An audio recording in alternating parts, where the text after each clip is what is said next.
हजुर नमस्कार।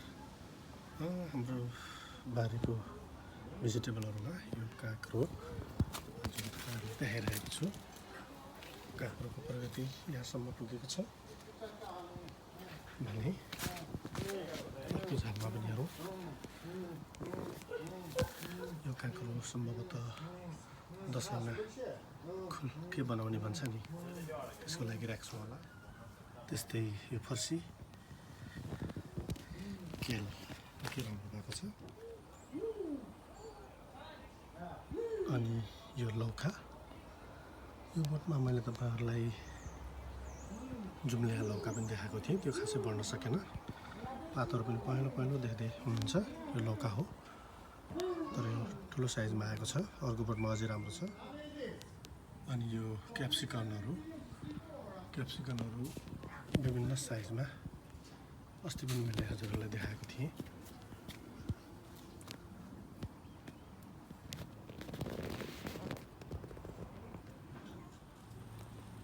त्यस्तै हाम्रो बारीको सबैभन्दा ठुलो लौका, यो मोटो यति छ भने लम्बाइमा पनि लगभग 1 हातभन्दा बढी नै होला। यो डेफिनेटली 2-3 छाक अवश्य पुग्छ। यही झालमा अर्कोतिर जाउँ है त। त्यही झालको अर्को साइडमा सबैभन्दा लामो लौका झुन्डिएको यहाँले देख्न सक्नुहुन्छ। साथमा अन्य लौकाहरू, लटरममा साना बतिलाहरू समेत यसमा देख्न सक्नुहुन्छ। तर यो र अघिको एउटा लौका चाहिँ नमुना लौका नै हो। यसमा टन्नै अन्य बतिलाहरू छन्, आउने क्रम जारी छ। त्यही लौकाको झालको अर्को साइडबाट खिच्दाखेरिको दृश्य यस्तो देख्न सकिन्छ। निकै आकर्षक ढङ्गले यो लौकाहरू यहाँ फलिरहेका छन्।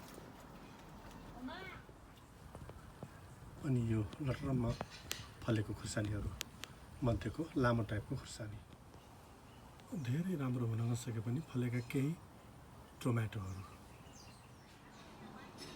साथै यो बरेलाको बोटमा केही बरेला फलेको तपाईँहरू देख्न सक्नुहुन्छ।